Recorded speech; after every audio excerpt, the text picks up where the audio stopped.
교수였습니다. 398조 손해배상 예정노점 정리하면 자 이거 보세요. 얘네들이 채권관계 계약을 체결하면서 나중에 채무가 불이행되면 채권자는 손해가 얼마만큼 생겼는지를 입증해서 손해배상 책임을 이래 묻게 되는데, 근데 이 손해가 얼마만큼 생겼다는 걸 입증한다는 게 굉장히 어려워. 이게 돈으로 또 금전으로 환산해서 입증해줘야지 이래 되게 되니까 이게 쉬운 문제가 아니니까요. 미리 당사자들이 손해배상액을 미리 정하는 거, 이걸 손해배상 예정이라고 부르게 돼서 당신이 채무불이행하든 내가 채무불이행하든 항상 우리는 손해배상을 이 정도로 하자, 이 정도로 하자라고 미리 정해놓는 거, 이걸 손해배상 예정이라고 이래 부르게 되는데, 이 손해배상 예정을 정하면 입증 곤란의 문제를 해결할 입증할 필요 없이요. 바로 채무불이행 사실만 일어나면 바로 이 금액을 이래 받을 수 있으니까 입증 곤란의 문제를 이래 해결하게 되고, 또 하나가 심리적 경고를 하게 됩니다. 심리적 경고. 그러니까 채무불이행하면 이 돈을 손해배상해야 되거든. 손해배상해야 되니까 야 이거 채무불이행해서는 안 되겠다라고 심리적 경고를 받아가지고 심리적 경고하는 기능이 있어서 채무불이행 없이 잘 끝날 수 있게 되는 그런 장점을 이래 가지게 되는 게 손해배상 예정이고, 이 손해배상 예정의 법적 성격은 채무불이행을 정지조건을 하는 계약이다. 정지조건을 하는 계약으로 평가시면 이래 되게 됩니다. 자, 우리 정지조건이 노무사 시험에 합격하면 벤처 뽑아주는 거, 그게 정지조건이 되잖아요. 따라서 이것도 채무불이행을 정지조건을 한다는 말은 채무불이행이 있어야지 이걸 받을 수 있게 되고, 채무불이행이 없으면 이거 못 받아. 이걸 받을 수 없게 이래 되니까 이거 채무불이행을 정지조건하는 조건부 계약으로 이래 평가하시면 됩니다. 자, 조문 먼저 보면 이랑 당사자는 채무불이행에 관한 손해배상액을 예정할 수 있습니다. 예정할 수 있도록 이래 돼 있고, 2항 손해배상 예정액이 부당히 과다 밑줄, 과다할 때 법원은 적당히 감액할 수 있도록 돼 있죠. 감액 점치고 너무 많으면 이거 깎아줄 수 있도록 감액할 수 있도록 이래 돼 있고, 감액해야 된다가 아니고 할 수 있습니다. 이거는 재량상으로 할 수 있다라고 이래 돼 있고, 조문에서 지금 과다할 때 감액할 수 있도록 돼 있고, 반대로 과소할 때 정액할 수 있다는 말은 없네, 그지? 정액할 수 있다는 말은 없으니까 이거 정액은 안 됩니다. 따라서 너무 적게 정했다 할지라도 무조건 약정 들어가고, 그래서 어제 지연손해금 률에 관해서 약정했을 때 지연손해금 첫날에 지연손해금 률에 관한 약정을 해버렸다면 그때는 지연손해금 률에 관한 약정이 손해배상 예정이고, 이게 너무 적다고 해서 올려줄 수 없거든. 올려줄 수 없으니까 무조건 약정대로 가고, 설사 법정률보다 낮은 금액을 정했다 할지라도 무조건 약정대로 이래 처리하라고 돼 있었죠. 그 다음에 3항 손해배상 예정은 이행의 청구나요 계약 해제에 영향을 미치지 않아요. 계약 해제에 영향을 미치지 않고 그냥 이거는 손해배상만 정해놨기 때문에 별도로 이행 청구나 계약 해제하는 거, 이런 것들은 얼마든지 이래 가능하게 이래 되고, 그 다음에 4항 위약금의 약정은 손해배상 예정으로 추정 점찍고 추정한다고 돼 있습니다. 그죠? 추정하기 돼 있고, 이건 설명을 조금 이따 하고, 5항 당사자가 아닌 금전내는 것으로서 손해배상에 충당할 것을 예정했을 때도 전 사항의 규정을 준용합니다. 그러니까 손해배상 예정을 꼭 돈으로 할 필요는 없네요. 돈으로 할 필요는 없게 이래 될 테니까 금전이 아닌 것으로 하더라도 상관없습니다. 자, 옆에 쟁점 1번 손해배상 예정은 금전에도 가능하고, 그 다음에 2번 손해배상 이후에 예정하는 것은 손해배상 예정이 아니에요. 그러니까 손해배상 예정이 되려면 채무불이행이 일어나기 전에 돼요. 채무불이행이 일어나기 전에 그때 체결할 것이 이래 필요하게 되고, 채무불이행이 발생하고 나서 그때 손해배상 예정하는 거, 그거는 합의금입니다. 그냥 합의금에 불과한 거지 손해배상 예정했다고 이래 볼 수 없고, 3번 판례 과실상계 적용 안 한다는 거, 우리 앞에서 봤던 너무 많을 때, 과다할 때, 감액할 때 같이 참작해서 깎아버리면 되기 때문에 별도의 과실상계를 또 할 필요 없다는 게 판례입장이고, 그 다음에 4번 불법행위 이거 적용 안 돼요. 손해배상 예정은 채무불이행만 적용되고 불법행위는 적용되지 않게 돼 있고, 5번 예정에 과다하면요 법원은 직권 점찍고 직권으로 감액입니다. 감액도 직권입니다. 감액도 직권으로 감액하도록 이래 돼 있으니까 감액을 직권으로 하게 이래 되고, 정액은 안 된다는 거, 올려줄 수는 없게 이래 되고, 그 다음에 6번 부당하게 과다한지 여부는 별표 사실심 변론적 결시 밑줄하고, 사실심 변론적 결시를 기준으로 해서 과다한지 아닌지를 이래 따지게 이래 됩니다. 과다 여부 판단 시기가 사실심 변론적 결시로 이래 돼 있다라고 이야기하고, 7번 별표 특별손해를 따로 받을 수 있을까요? 아니면 통상손해, 특별손해가 예정에 다 포함된 걸로 볼지가 이런 문제 되는데 이렇게 해봐. 특별손해를 따로 받아버리면 여기에다가 특별손해가 더 추가되죠. 그러면 정액이 돼버립니다. 그게 정액이 되니까 정액은 절대로 안 돼. 정액은 절대로 안 되기 때문에 여기 통상손해, 특별손해가 다 포함되는 겁니다. 포함이 이래 되는 거고 이걸 따로 받지는 못해. 그러니까 추가적으로 3,500 이렇게 받게 해주지는 않는다고. 3,500 이렇게 특별손해를 따로 받게 해버리면 3,000에다가 500을 더 받아버리는 그런 문제가 되는데 그게 정액 아닌가요? 정액이 이래 될 테니까 정액은 인정되지 않는 것으로 평가하시면 되고 8번 별표 많이 하시고 유력한 예상 문제로 이거 감액하지 못한 감액할 수 있다는 조문을 합의로 배제할 수 있을까요? 아니면 합의로 배제할 수 없을까? 이거 강행 규정으로 보는 게 맞을까? 임의 규정으로 보는 게 맞을까가 문제되는데 우리 채권법은 어제 대부분 임의 규정이라고 그랬죠. 대부분 임의 규정이라고 이런 말씀드렸는데 이거는 강행 규정입니다. 강행 규정으로 이래 봐야 되고 안 그러면 굉장히 높은 금액을 손해배상 예정으로 정해놓고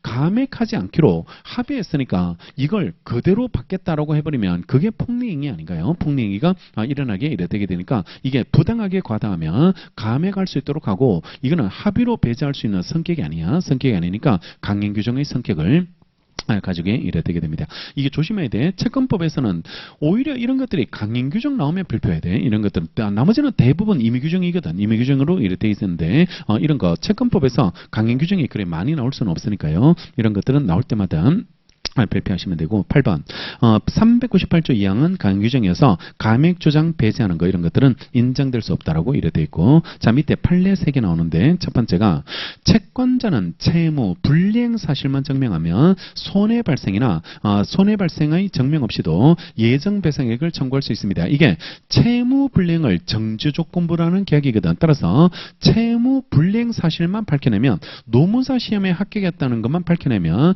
벤처 받을 수 있는 것처럼 채무 불이행 사실만 이래 밝혀내면 그때는 이 금액을 이래 받을 수 있고 손해가 생겼는지 이런 거 입증할 필요 없습니다. 이거 안 하려고 한 거예요. 이거 손해가 얼마만큼 생겼다는 걸 입증 안 하려고 한 거기 때문에 손해 발생 사실에 대한 증명 없어도 청구할 수 있게 이래 되고 2번 발표하고 채무자가 고의가 실없다는 걸 입증하면 이 책임에서 벗어날 수 있을지가 문제되거든. 귀책사유 없다는 걸 입증하면 벗어날 수 있을지가 문제되는데 어제 채무불이행 공통요건 2개 있었죠. 채무불이행 성립하기 위해서 공통요건이 귀책사유 위법성이었잖아요. 따라서 고의가 실없다는 걸 입증해버리면 이게 탈락됩니다. 채무불이행이 탈락되고 채무불이행이 탈락되면 조건 성취 안 해. 이거 조건 성취 안 하니까 예정배상 책임도 효력 발생 안 하고 효력 발생 안 하니까 고의가 실없다는 걸 입증해버리면 책임에서 벗어납니다. 책임에서 벗어날 수 있게 되는 거죠. 그게 2번.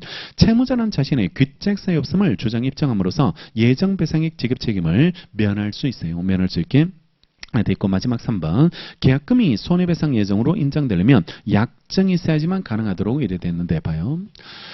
우리가 계약을 체결할 때 계약금을 주죠. 계약금을 주게 되고 이걸 얼마 줘야 될지 딱 정해진 건 아닌데 대개 관행적으로는 한 10%에 해당하는 금액을 관행적으로 사실인 것은 관행적으로 이렇게 계약금을 이래 주게 되는데 이 계약금이 하는 기능이 있습니다. 하는 기능이 있게 되는데 첫 번째가 증거 기능을 하는 거는 당연해. 이 계약이 체결됐다는 증거 기능을 계약금이 하게 이래 되고 계약금이 하는 기능 중에 아주 중요한 기능이 뭐냐 그러면 원래 해제는 채무 불이행이 있어야 돼. 이행지체나 이행불능 그게 있어야지 해제할 수 있도록 이래 됐는데 근데 채무 불이행 없어도 이거 가지고 해제할 수 있습니다. 계약금을 가지고 이래 해제할 수 있고 이걸 해약금 기능이라고 부릅니다. 해약금 기능이라고 이래 부르게 되고 이걸 다른 말로 약정해제 이래 불러요. 약정해제라고 부르게 되는데 교부자는 포기하고 해제하고 받은 사람은 100 주면 돼. 2배 돌려주고 해제할 수 있도록 채무불이행 아니어도 계약금을 가지고 해제할 수 있게 이래 되는데 대신 이게 천년 만년 인정되진 않고요. 언제나 해제할 수 있는 건 아니고 일정한 시기 제한을 받습니다. 시기 제한을 이래 받게 되는데 그게 이행에 착수할 때까지만 이행에 착수할 때까지만요. 착수할 때까지만 그때까지만 이래 계약금을 가지고 해지할 수 있고 이행의 착수가 돼버리면 그때부터는 해지 못해. 그때부터는 계약금을 가지고는 해지할 수 없게 이래 되게 되는데 다행스럽게도 이행의 착수로 본 판례가 그래 많지 않아. 그래 많지 않게 이래 되는데 우리 판례가 중도금 줘야 됩니다. 이걸 줘야지 이행의 착수로 보게 되고요. 중도금 주지 않으면 아직까지는 이행의 착수가 아니어서 여전히 이걸 가지고 이래 해지할 수 있게 이래 되고 배임행위 기억나요? 배임행위. 이중매매에서 배임행위에 적극가담이 했을 때 이중매매가 무효가 되는데 배임행위가 되는 시점이 이걸 받았을 때라 그랬죠. 중도금 받았을 때. 왜 이걸 받아야지 배임행위가 되냐 그러면 마음대로 해지 못하거든. 이때부터는 마음대로 해지할 수 없고 이제 타인의 사무처리자 지위가 생겨버리거든. 지위가 생겨버리니까 그때부터는 등기를 일매수인한테 줘야 될 지위에 있다라고 보는 게 되는 거죠.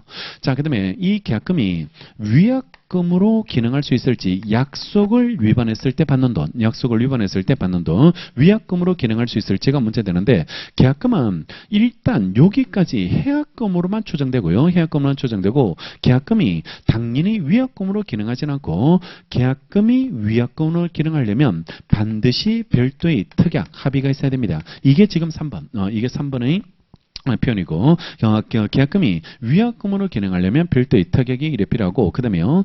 이걸 특약을 맺어서 위약금으로 하기로 했어. 위약금으로 하기로 했을 때 이 위약금으로 하기로 특약을 맺었다 할지라도 이 기능이 사라지지 않습니다. 해약금 기능이 사라지지 않아서 병존해요. 병존하게 이래 되게 된다는 걸 기억하고 위약금의 종류가 두 개 있거든. 위약금의 종류가 두 개 있는데 하나가 손해배상액의 예정일 때가 있고 손해배상액을 예정하는 측면에서 주고받은 돈으로 이렇게 볼 수 있고 또 하나가 위약벌이라는 게 있습니다. 위약벌.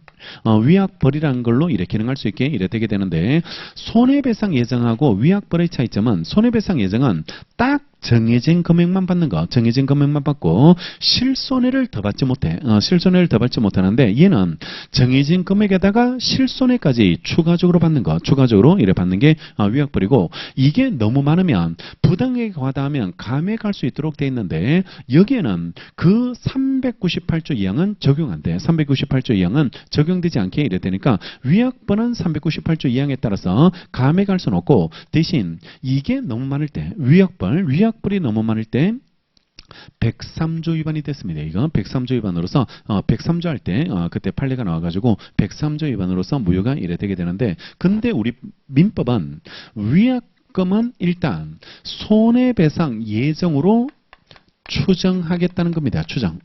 손해배상 예정으로 추정하겠다. 그래서 다른 말로 쓰면 이거는 손해배상 예정을 정한 걸로 이래 추정하게 이래 되고 만약에 자기가 실손해를 받기 위해서 위약벌을 정해놨다면 이걸 입증하라는 겁니다.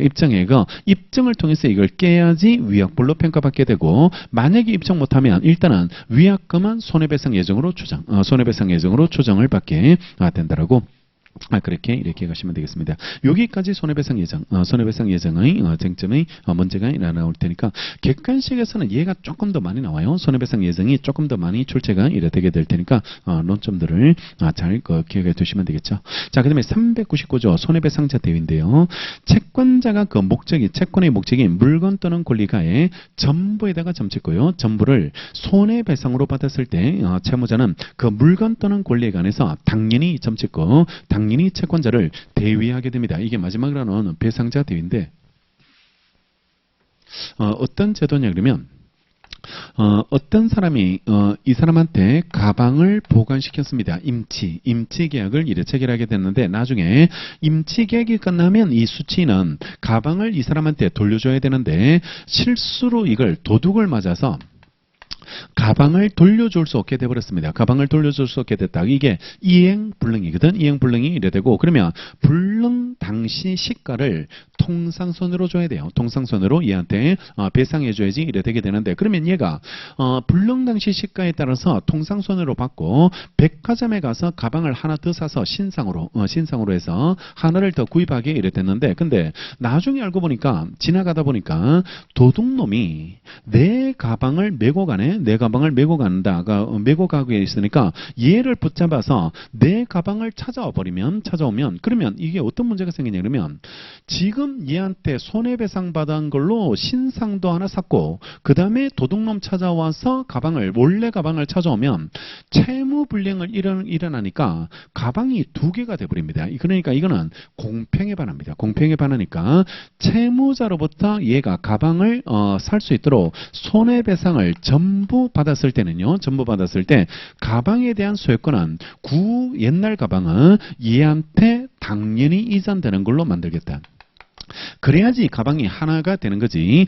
이거 소유권을 그대로 손해배상으로 받았는데도 불구하고 그대로 소유권을 갖게 된다는 거 이런 것들은 공평에 반하기 때문에 당연히 얘가 소유권을 이전받아서 이 사람이 얘를 찾아가서 가방을 돌려받을 수 있도록 이렇게 만들어야지 이래 된다는 거. 이게 손해배상자 대위. 손해배상자 대위고 포인트는 전부 갚았을 때만 일어나게 되고 그리고 당연히 이전됩니다. 당연히 이전되는데 자 우리가 소유자가 되려면 공시방법을 갖춰야 돼. 부동산 같은 경우는 등기를 갖춰야 되고 동산 같은 경우는 점유를 이전받아야 되거든. 점유를 이전받아야지 소유자가 되는데 이거는 그런 거 필요 없습니다. 그런 거 필요 없이 당연히 공시방법 필요 없이 점유 이전될 필요 없이 당연히 물권 변동이 일어난다고 해서 이거 바로 소유자가 되는 것으로 이래 처리하면 되겠죠.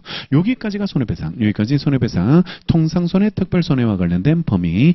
그 다음에 방법 원칙은 금전배상주의고 예외적으로 원상회복하게 되는 명예손 같은 거 이런 것들이 있게 이래 되고 그 다음에 과실상계 손해배상 예정 이게 중요하고 손해배상자 대위까지 이렇게 가면 되겠죠. 자, 그 다음에 400조가 채권자 지체입니다. 채권자 지체인데 이거는 채무자가 들고 갔거든. 채무자가 들고 갔는데 채권자가 받지 않는 거 이걸 채권자 지체, 수령 지체라고 부르게 되는데 400조 채권자가 이행을 받을 수 없거나요. 받지 않았을 때 이행 제공 있는 때로부터 지체, 이행 제공 있는 때로부터 지체 책임이 있다라고 이래 돼 있는데 옆에 밑에 판례 하나를 발표하세요. 판례 하나를 이래 발표해서 좀 중요한 판례가 이래 나오게 되는데 지금 채권자 지체는 채무자가 들고 갔는데 얘가 받지 않는 상태를 채권자 지체라고 이래 되고 효과를 401조부터 해가지고 403조까지 해서 효과가 조문이 3개가 나오게 이래 되게 되는데 근데 이것 말고 채권자 지체 효과로서 조문에서 규정한 거 말고 별도로 이 사람은 얘가 받지 않았으니까 해제나 손해배상도 별도로 청구할 수 있는 게 가능할까요? 아니면 채권자 지체가 됐을 때 효과는 조문에 정리되어 있는 얘네들만 인정되는 걸로 볼지 거기에 관련된 문제가 되게 되는데 이게 채권자 지체의 법적 성격을 채무 불량으로 볼지 아니면 이걸 법정 책임으로 볼지 법에서 정한 책임이라고 해서 채무불량으로 볼지 법정 책임으로 볼지 이 교과서에 이래 대립이 있거든. 민법 교과서에서는 이래 대립이 있게 되는데 차이점은 채무불량은 효과로서 요건으로서 이 채무불이행이 되려면 고의가실이 있어야 되겠죠. 고의가실이 있어야지 이래 채무불이행이 되게 되니까 고의가실 없으면 채무불이행이 이래 일어나지 않게 이래 됩니다. 그러면 내가 어쩔 수 없이 못 받는 경우 있죠. 뭐 몸이 아팠다든지 아니면 받으러 가다가 교통사고 났다든지 아니면 받으러 가다가 갑자기 중요한 약속이 생겨서 막 아기가 아프다든지 뭐 이렇게 해가지고 어쩔 수 없이 받지 못하는 이런 경우가 이래 발생할 수 있는데 그런 경우는 고의가실 없으니까 채권자 지체가 성립하지 않게 되는 거고 그런 거 필요 없다. 고의가실 필요 없고 그냥 받지 않았던 상태로서 바로 채권자 지체가 성립한다라고 보자는 게 법정 책임이고 책임이고 효과로서 채무불량은 조문에 있는 것 말고도 해제나 손해배상까지도 이래 더 청구를 추가적으로 채무불이행이니까 청구할 수 있게 되고 이런 것들은 원칙적으로 안 되고 예외적으로 이 사람이 채권자가 만약에 수령해줘야 될 의무 있는 경우 있거든. 받아줘야 될 의무 있는 경우인데 그때 받지 않았을 때만 해제나 손해배상 책임이 되고 원칙적으로는 채권자가 이걸 받아야 될 의무가 있다. 이거는 말이 좀 이상해. 내가 이래 돈을 들고 갔는데 채권자한테 갚으러 갔는데 채권자는 야 싸가지 없이 그걸 안 받아 내 새끼 뭐 이렇게 해가지고 이렇게 하는 거 이거는 뭔가 좀 말이 안 맞잖아요. 말이 안 맞게 이래 되게 되니까 채권자에게 수령 의무 인정이 되는 특별한 예외적이고 그런 경우는 도대체 채권자가 받아주지 않으면 이행할 수 없는 것들입니다. 이행할 수 없는 것들 도대체 채권자가 수령을 꼭 해줘야지 이행이 가능하고 채권자가 받아주지 않으면 도대체 이행이 안 되는 것들, 이행이 안 되는 것들은 그런 것들은 이제 수령 의무가 있다고 봐가지고 그런 걸 받지 않아 버리면 그때는 해제나 손해배상 책임이 인정될 수 있어도 일반적으로 채권자한테 그런 의무를 인정하기는 쉽지 않으니까 이거는 해제나 손해배상 책임을 부정하는 게 맞지 않을까 이런 견해 드립이 나오게 되는데 최근에 판례가 나와가지고 이걸 부정합니다. 이걸 원칙적으로 인정하지 않고 채권자 지적권으로서는 법에서 정한 책임만 있고 예외적으로 아까 말했지만 꼭 받아야 될 의무 있는 경우에만 이런 것들이 인정되고 일반적인 채권자한테는 이런 게 없어요. 이런 게 의무가 없기 때문에 해제나 손해배상 책임을 묻지 못하도록 이렇게 돼 있으니까 이 판례를 이렇게 가시고 원래 변호사 시험이 이걸 답으로 냈더라고. 원래 변호사 시험에서 이걸 답으로 이 판례를 답으로 한번 출제하게 됐으니까 좀 없던 부분에 대해서 판례가 나온 느낌이거든. 옛날에는 교과서에서 이렇게 견해 대립만 있는 부분에서 판례가 나왔기 때문에 조금은 이렇게 관심을 두고 정리해두면 되겠죠. 자, 판례. 채권자 지체가 성립했을 때 민법 규정에 따른 책임 외에도 손해배상이나 해제 주장은 원칙적으로 안 됩니다. 원칙적으로 인정되지 않게 이래 된다는 게 판례장이고, 그 다음에 401조 다시 보시면 채권자 지체 중에는 채무자는 고의나 중대한 과실, 점 찍어야 돼. 중대한 과실, 중대한 과실이 없으면 불량물이나 모든 책임이 없다는 거. 주의 의무가 경감돼요. 채무자의 주의 의무가 선관주의 의무가 아니고 고의나 중과실이 없으면 모든 책임 얻게 되고. 402지 채권자 지체 중에는요 이자 있는 채권이라도 채무자는 이자 지급할 의무가 없습니다. 이자 지급 의무 면제. 채무자가 이자 지급 의무를 면제시키게 되고. 그 다음에 403 채권자 지체로 인해서 그 목적물 보관이나 변제 비용이 증가되면 증가액은 채권자가 부담해야 됩니다. 이 사람이 안 받아가지고 계속 냉동창고에서 물건을 보관하게 됐다든지 이런 것들이 된다면 그때는 증가액은 당연히 채권자가 부담을 해줘야지 이랬다는 것으로 처리가 되고. 좀 여기 말고 하나 더 추가하면 뭐가 추가되겠어? 효과를 하나 더 추가하면 위험이 이전되니까 아까 채권자 위험부담주의가 적용되는 경우가 채권자 책임 있는 사유, 그 다음에 수령 지체 중에 책임 없는 사유로 멸실 이렇게 돼 있으니까 채권자가 위험을 부담하게 되는 위험이 이전되는 것까지 네 가지 그렇게 이래 정리하시면 됩니다. 그게 400조 옆에 정리되어 있죠. 400조 옆에 주의 의무 경감, 이자 정지, 증가 비용은 채권자가 대가 위험이 이전된다. 위험이 이전되는 거에 538조에 규정되어 있으니까 네 개로 구분해서 정리해 두시면 되겠습니다. 자, 여기까지가 채권의 기본적 효력으로서 대내적 효력의 문제로서 채권자, 채무자 사이에 일어나는 문제로 이래 정리되고. 자, 그 다음에 여러분들 좋아하시는 404조 채권자 대권, 채권자 취소권 두 가지 정리하도록 하겠습니다. 자, 지금부터 보시는 채권자 대입권하고 채권자 취소권인데요. 채권자 취소권인데 갑이 을한테 돈을 이렇게 빌려줬잖아요. 돈을 빌려줬다면 을은 이걸 갚아야 되겠죠. 채무자니까 채무를 이래 부담하게 되고, 을이 돈을 갚아줘야 되는데 갚지 않는다면 채권자는 소송을 제기해서 을의 재산을 강제집행하게 되겠죠. 강제집행하게 이래 되게 되는데, 강제집행할 때 부동산도 강제집행할 수 있고 동산도 할 수 있고 채권, 은행의 예금 채권들 이런 것들도 강제집행이 가능하게 되는데, 이 강제집행의 대상이 되는 재산을 우리는 책임이라고 부릅니다. 책임이라고 불러서 채무와 책임은 구분해서 정리하기 되고, 여러분들 채무 없이 책임지는 사람 기억나요? 채무 없이 채무자는 아닌데 강제 집행을 당하는 책임지는 사람을 한 명 이래 파고했는데 물상보증인이 타인의 채무를 위해서 자기 재산에다가 담보 설정했는 물상보증인이 채무 없이 이래 책임을 지게 되니까 이걸 구분해 줘야 돼. 구분해서 채무와 책임은 구분하게 되는데, 지금 보시는 채권자 대입권과 채권자 취소권은 이걸 보전하기 위한 제도, 책임재산을 보전하기 위해서 나오는 제도가 채권자 대입권과 채권자 취소권이 이래 되게 되는데, 어떤 거냐 그러면 내가 얘한테 돈을 받아야 되는데 이 사람이 곳간이 지금 텅텅 비어가지고 강제집행할 게 없거든. 강제집행할 게 없는데 근데 얘가 유일하게 다른 사람한테 돈 받을 게 있는 거야. 다른 사람한테 돈 받을 게 있습니다. 그러면 이걸 빨리 받아와서 곳간에 갖다 두면 내 내가 강제 집행할 수 있게 되는데 이게 곳간이 텅텅 비었는데도 불구하고 이걸 행사를 안 하고 있으면 내가 돈을 못 받는다, 그지? 내가 돈을 받을 수 없게 이래 되니까 따라서 내가 이걸 강제 집행하는 걸 위해서 얘가 우리 병에 대해서 갖고 있는 권리를 대신 행사하는 제도가 나오게 되고 그게 채권자 대권이라는 게 있게 되고 이것도 이 목적 때문에 대신하는 겁니다. 이 목적 때문에 책임재산 보존이라는 이 목적 때문에 대신하고 만약에 여기 다른 재산이 있어요. 다른 재산이 있어가지고 뭐 금덩어리 같은 게 존재하게 된다면 그러면 이걸 그냥 강제 집행하면 돼요. 강제 집행하면 되는 거고 굳이 이 사람의 권리를 대신할 필요는 없는 겁니다. 대신할 필요 없으니까 강제 집행을 못할 때만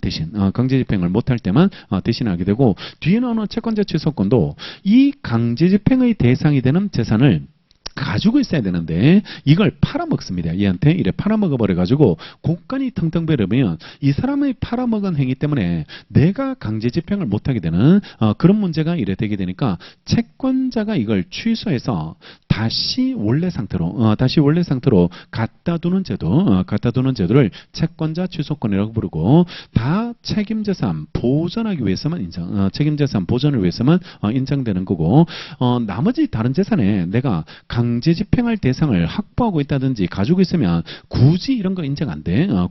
굳이 이런 거를 인정하지 않게 이래 되니까 강제 집행을 위해서만 인정된다라고 제한적으로 이래 기획해서 정리하시면 되고 자 그다음에요.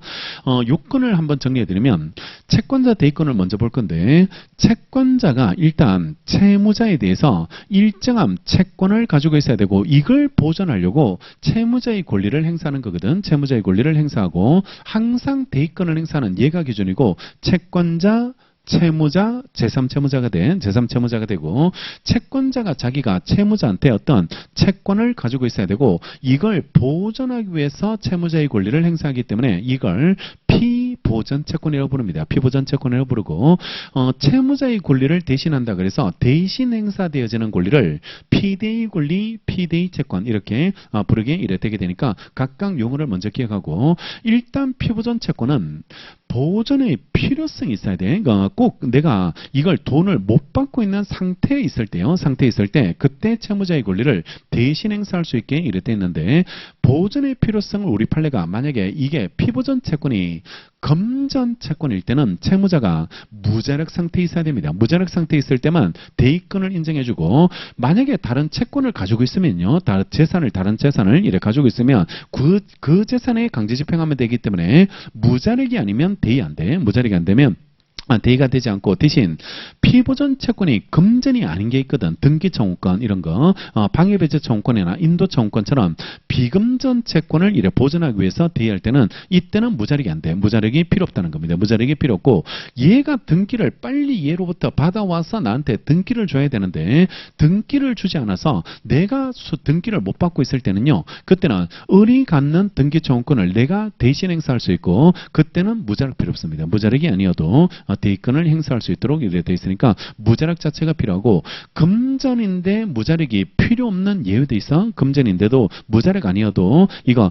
대위할 수 있도록 하는 예외도 있으니까 그런 것들 예외들을 이래 잘 봐야 되고 그다음에 피보전 채권은 이행기 변제기 도래에 있어야지만 대의권을 행사할 수 있습니다. 항상 기한의 이익을 지켜줘야 돼. 기한의 이익을 지켜줘야 되기 때문에 이행기 도래하지 않는데도 불구하고 채무자의 권리를 행사해버리면 이 사람의 기한의 이익을 얘가 함부로 뺏는 거기 때문에요. 이행기 변제기가 도래해야지만 대의권을 행사할 수 있는데 예외는 2개 있습니다. 예외는 2개. 이행기 전에도 만약에 대의권을 행사하고 싶다면 예외 2가지가 나오는데 첫 번째가 법원에 허가받으면 됩니다. 법원에 허가받으면 그 전에도 대의할 수 있고 또 하나가 보존행위. 예컨대 이 사람이 이거 시효 중단을 빨리 시켜줘야지 소멸시효가 완성되지 않는데 소멸시효 완성되도록 가만히 내도 자꾸 이렇게 가만히 내두면 내버려두면 나중에 변제기가 도래해서 내가 강제 집행하러 가봤는데 소멸시효 완성돼 버리면 집행이 안 될 거 아니야. 강제 집행이 안 되게 될 테니까 내가 이걸 대신 중단시켜주는 거 이런 것들은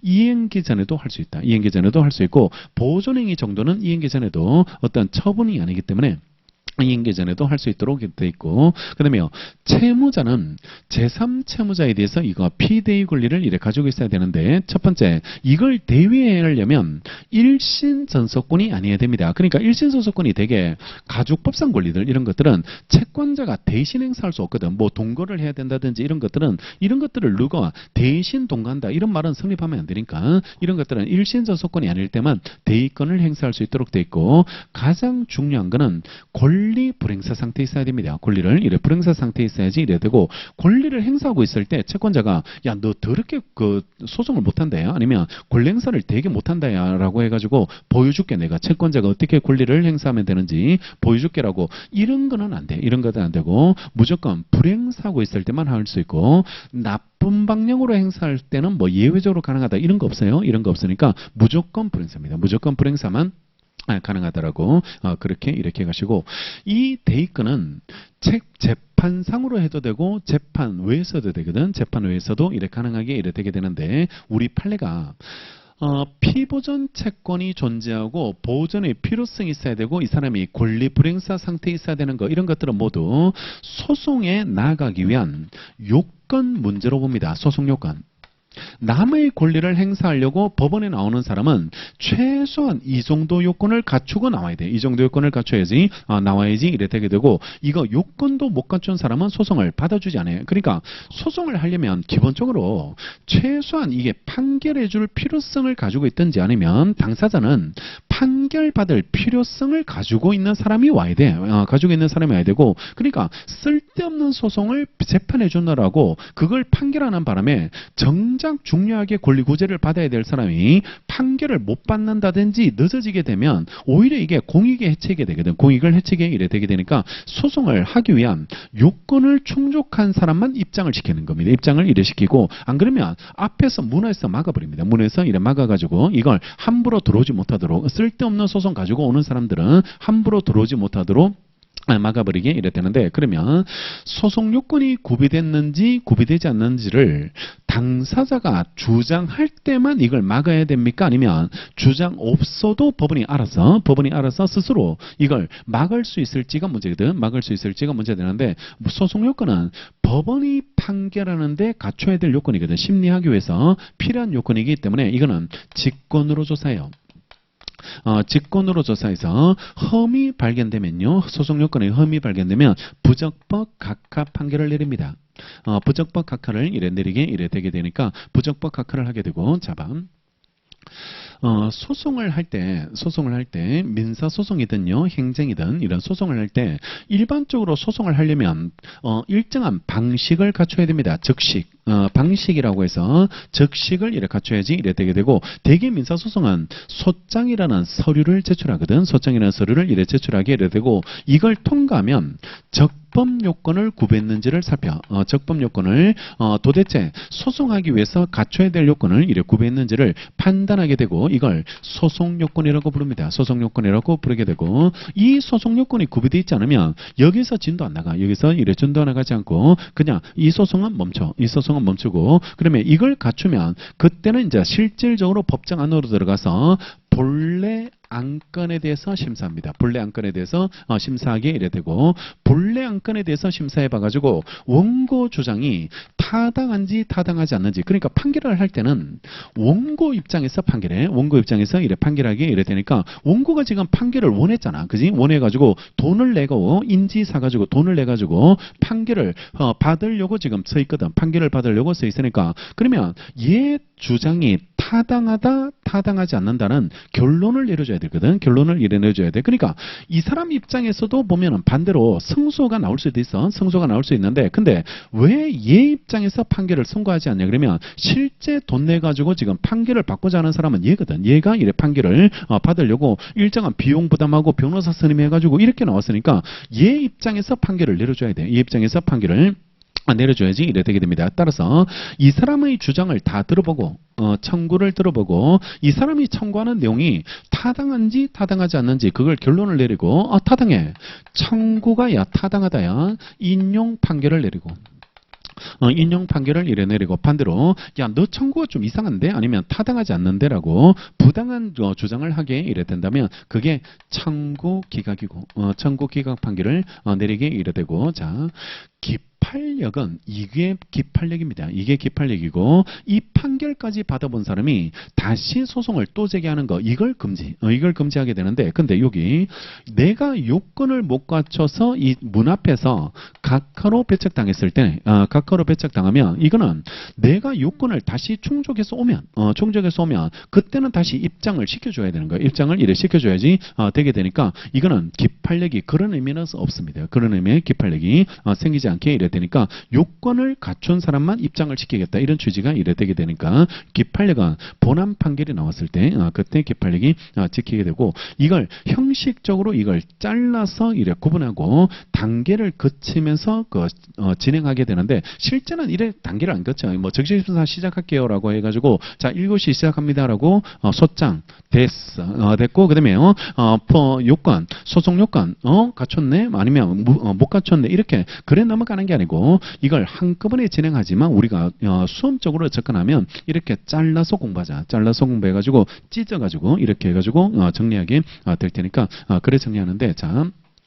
남의 권리를 행사하겠다고 소송을 제기한 사람은 이걸 갖춰야 돼요. 소송 요건을 갖춰야 되는데 대개 지금 민법에서 요구하는 대의권에서 요구하는 거 피보전 채권이 있어야 된다든지 보전의 필요성이 있어야 된다든지 또 권리 불행사하고 있어야 된다든지 이런 요건은 다 남의 권리를 대신하기 위한 요건 문제고 이걸 못 갖춘 사람이 법원에 왔을 때는 법원이 스스로 주장 없어도 스스로 조사해서 야 너 요건도 못 갖췄는데 남의 권리 행사하겠다고 이놈 이렇게 배척해야지 되니까 소각화 판결로 배척하게 되고 그러면 이걸 갖췄다는 게 확인되면 입장시켜줘 가지고 원고 주장이 타당한지 않은지를 이래 따지게 되는데 그게 본건에서 본안 가서 따지는 게 이겁니다. PD의 권리. 얘가 도대체 이 사람한테 줄 게 있는지 없는지를 보는 거야. 줄 게 있는지 없는지를 보게 되고 줄 게 있으면 야 빨리 줘라야 라고 얘네한테 빨리 갖다 줘. 그게 청구 인용 판결이고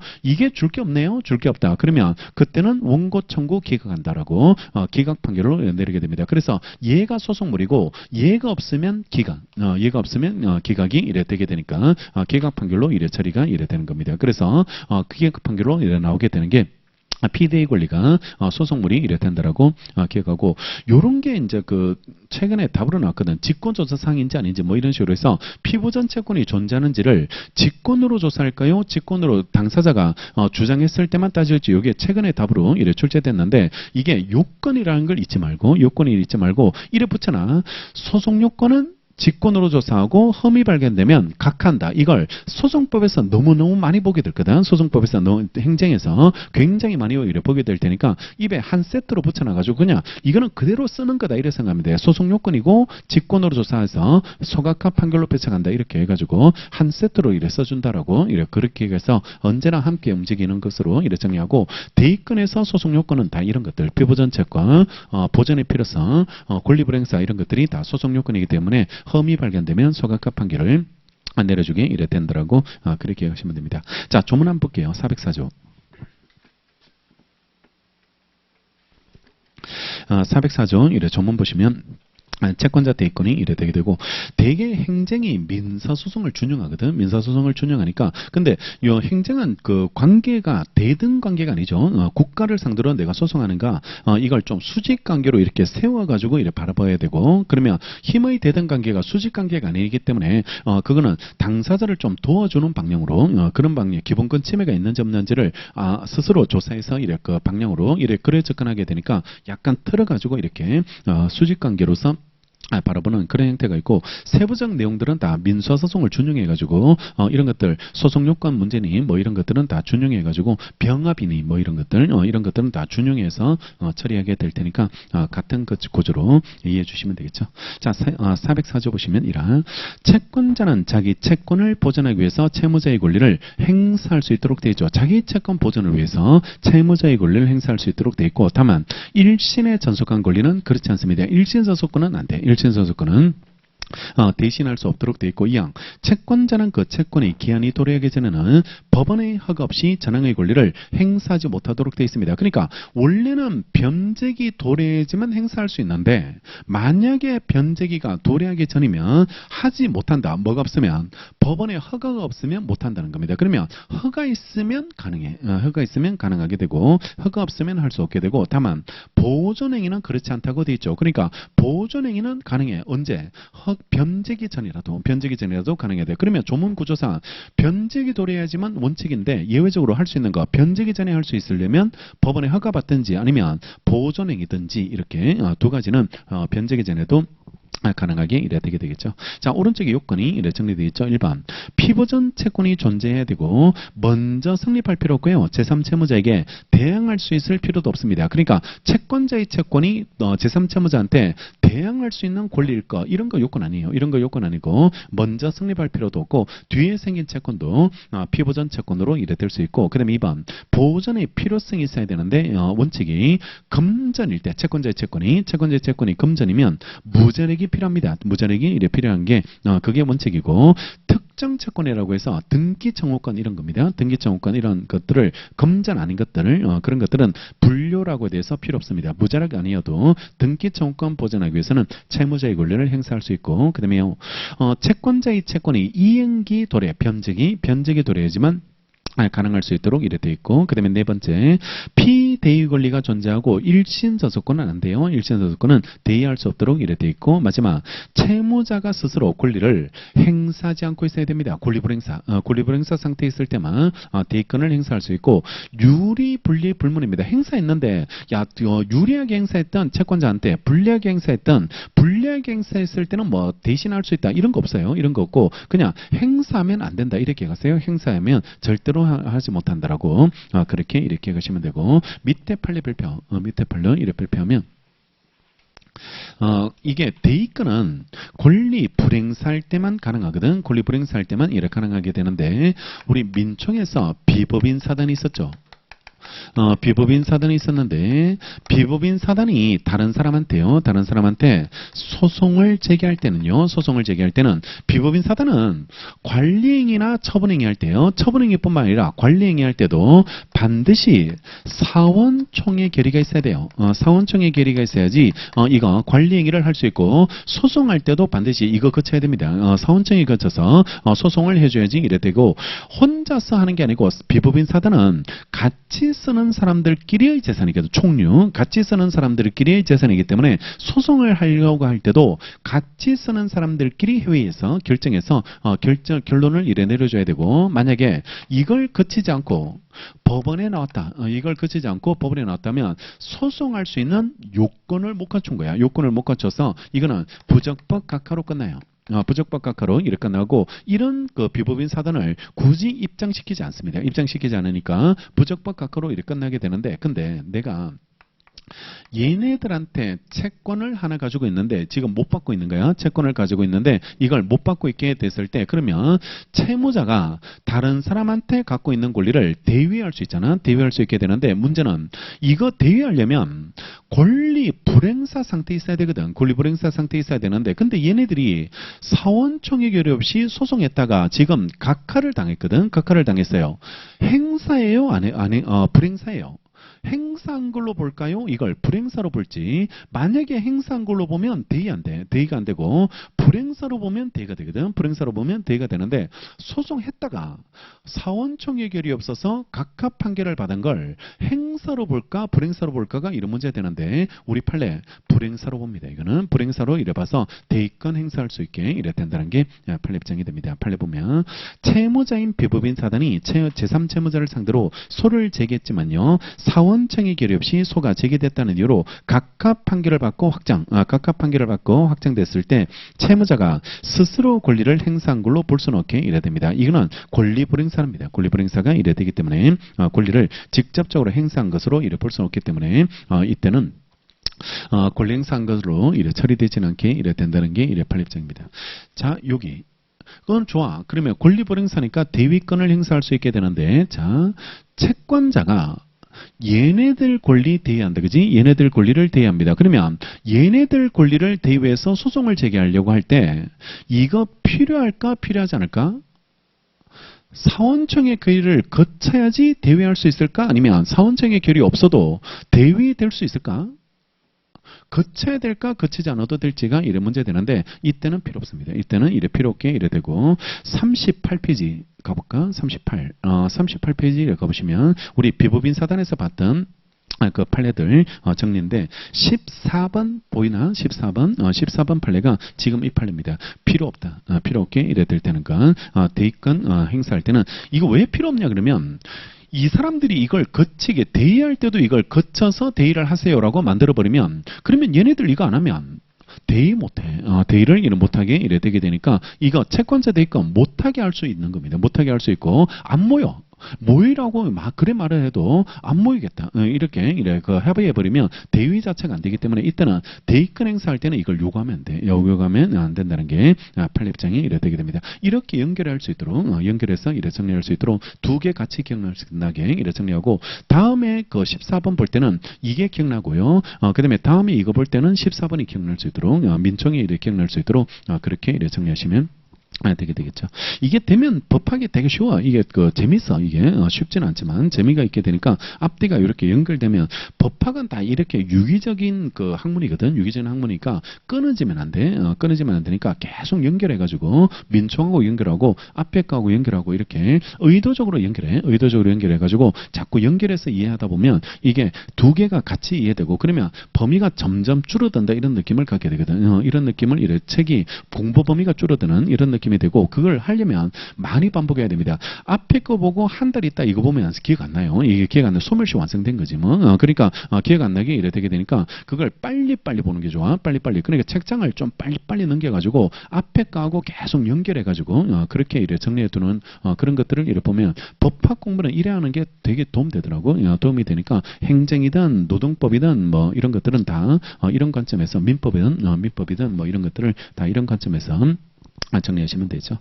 자, 됐고. 첨예할 때 어려워요. 이게 첨예할 때는 단어 때문에 어렵습니다. 단어 때문에. 단어가, 문장이 독해가 자는데, 단어가 막혀가지고, 문장이 독해가 안 되니까, 그걸 단어에 대한 설명들, 이런 것들을 잘 이해하고, 상황들을 잘 이해하고, 이래 접근해 들어가고, 한번 이래 단어나 문장들, 이런 것들이 좀 이해되면, 거기에 대한 반복의 효과가 이러면 나타나게 될 테니까, 그런 것들을 이래 정리하고, 처음에 볼 때 좀 참아야 됩니다. 행정 같은 거, 이런 것들을 처음에 볼 때는 소송법이 쉽게 이해되는 과목이 아니니까 이런 걸 우리가 흔히 쓰는 표현이 아니잖아요. 소송 요건이니 뭐 이런 것들이 흔히 쓰는 단어도 아니고 기각이라는 단어도 아니고 그러니까 이렇게 흔히 쓰는 단어가 아니기 때문에 처음에 들을 때는 굉장히 어려울 수 있다. 이게 어려운 낯선 단어가 이래 되게 되니까 그 어려운 부분이 생길 수 있게 되는데 그런 것들을 다 이해하고 이래 좀 참고 이래 좀 적응해 나가신다면 그러니까 빨리빨리 좀 책을 보고 좀 참고 이래 적응해 나가신다면 나중에 성경에 이런 말이 있던데 뭐 시작은 미약하지만 끝은 창대할 거라고 그런 말이 있게 이래 될 테니까 좀 뒤에는 빨리 볼 수 있게 이래 될 테니까 조금 초반에는 좀 힘든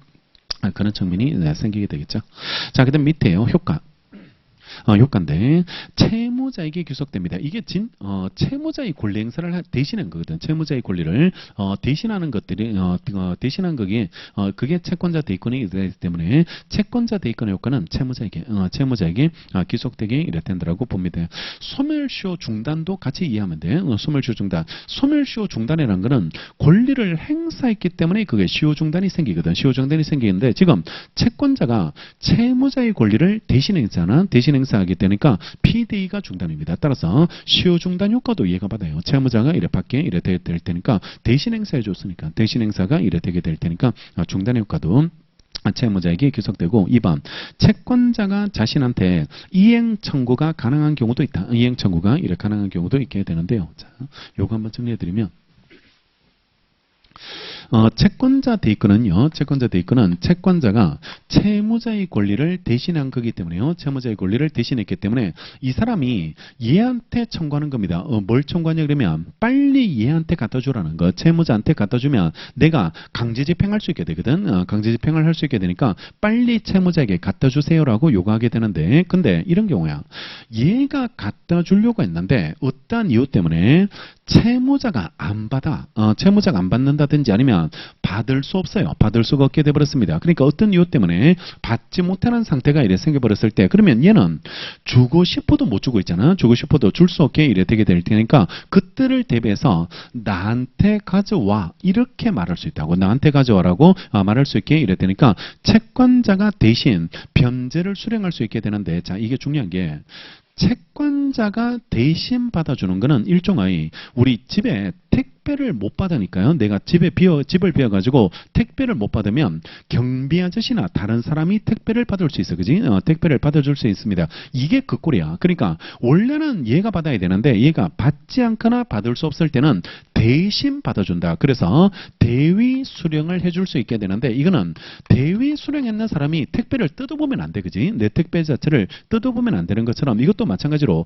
대신 받아준 사람에 불과하기 때문에 이거는 돌려줘야 됩니다. 원래 주인한테 돌려줘야지 이래 되게 되는 거지, 자기가 바로 뜯어가지고 변제로서 받은 것처럼 막 써버리면 안 돼. 써버리면 안 되기 때문에 이거는 돌려줘야 되는데, 대신 이거 돌려주는 거랑 자기가 받을 거랑 상계 처리가 가능하려면 그때는 상계 처리해도 돼. 상계 처리해도 되는데 그런 거 안 되면 원래는 줘야 돼. 이거는 원래는 돌려줘야지 되게 되니까 대신 받아주는 거를 바로 변제하는 데 쓰지 말고 돌려줘야 된다는 거, 돌려줘야 된다는 걸 그렇게 이렇게 해가지고, 대신 돌려주더라도 내가 대신 받아주는 거는 대신 받아주는 거는 가능해지게 이래 되고, 그 다음에 3번 채무자가 대의소송이 제기된 사실을 알았을 때 밑줄하고 안 경우에는 뒤팔리기 미친다는 게 판례. 그러니까 대의소송에서 원고는 갑이고 피고는 제3채무자 병인데요. 그러면 을은 당사자가 아니잖아요. 을은 당사자가 아닌데, 그러면 을한테 기팔리기 미칠까가 문제될 수 있는데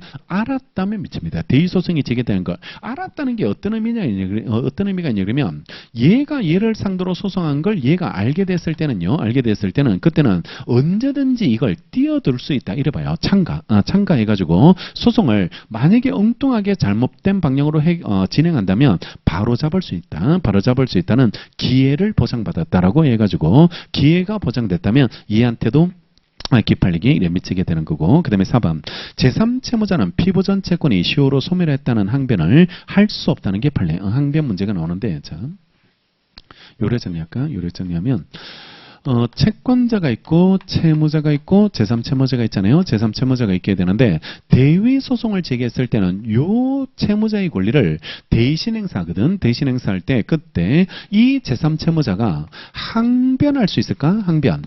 항변할 수 있을지가 문제되거든. 항변할 수 있을지가 문제되는데, 만약에 제3채무자가 채무자에 대해서 갖는 항변이 있을 수 있어. 이걸 A 항변이라고 불러. A 항변이라고 부르게 되는데, 이게 소멸시 완성됐다든지 동시행 항변권을 행사할 수 있다든지 이런 A 항변을 만약에 가지고 있다면 이거는 얘가 항변안을 가지고 있는 거거든. 얘가 항변을 가지고 있으니까 대위하러 들어왔는 갑한테도 얼마든지 주장할 수 있습니다. 얼마든지 이래 주장할 수 있게 이래 되는데, 근데 이게 아니고 채무자가 채권자한테 가지고 있는 항변, 이걸 비항변이라고 부르거든. 비항변이라고 부르게 되는데, 이걸 얘가 주장할 수 있을까? 제3채무자 병이 주장할 수 있을지가 이런 문제 되는데, 이건 안 돼요. 이거는 허용되지 않습니다. 왜냐 그러면 항변할지 말지는 얘가 결정할 수 있도록 해줘야 돼. 만약에 얘네 둘은 절친이어가지고 10년 지나서 채권이 소멸시 완성된 채권이라도 얘는 반드시 갚을 생각이거든. 갚을 생각인데, 근데 얘가 만약에 항변을 대신하는 바람에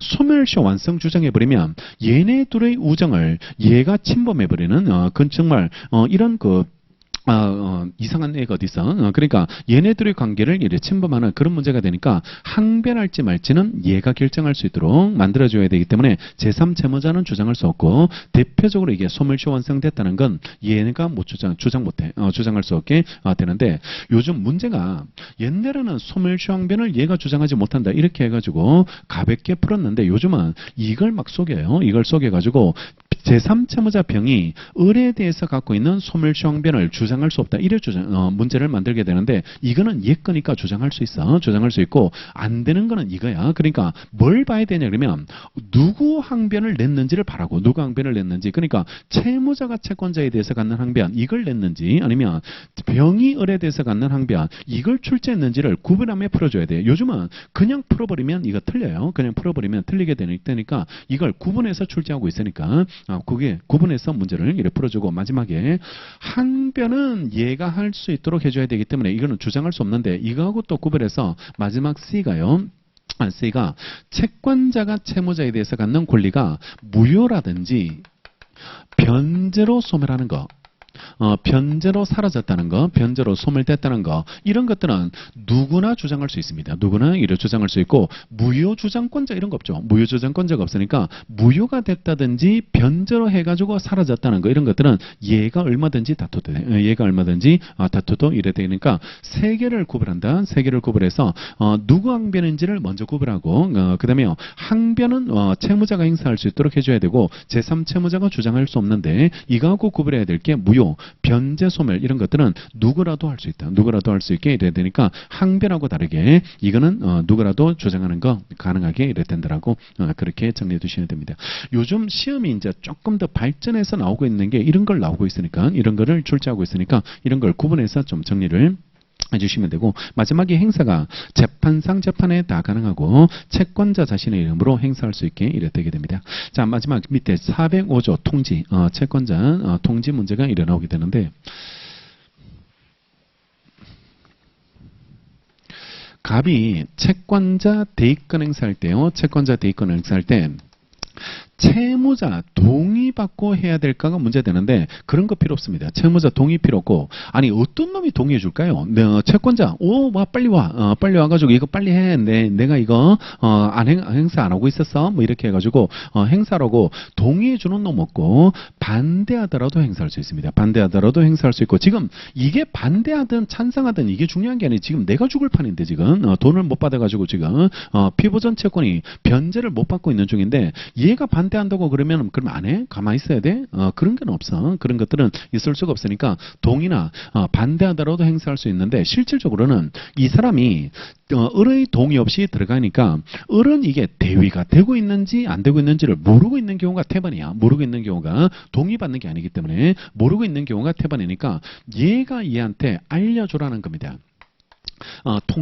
통지에서 내가 당신 권리를 행사하고 있으니까 당신이 좀 알고 계세요라고 당신 권리를 대위 행사했다는 걸 알려줘서 채무자 보호 때문에 통지해야지 이래 되게 되는데 문제는 또 이래 나와. 언제나 통지해야 됩니까? 이래 나오면 그거는 X입니다. 왜냐하면 이거 통지 안 하더라도 얘한테 불리하지 않는 게 하나 있거든. 불리하지 않는 행위가 하나가 있게 이래 되는데 보전행위 할 때는 이거는 시효중단 시켜주는 보전행위는 채무자한테 너무 좋은 거 아니에요. 좋은 게 되니까 이때는 통지할 필요 없고 이것 말고 보전행위 말고 나머지 권리를 대위할 때는 통지, 이해 보호 때문에 통지하라. 그게 1항.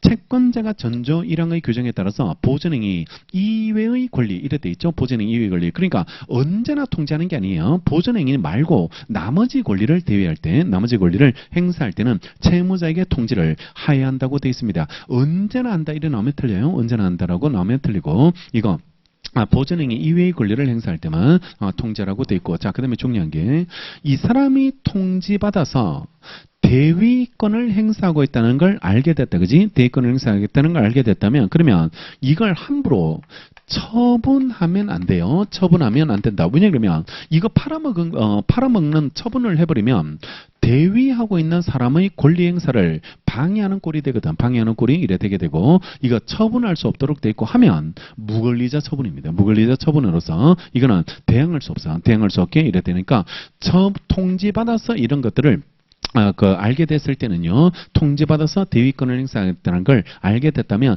처분이 안 된다라고 이렇게 평가하시면 되는데, 자, 문제가 이래 나왔죠.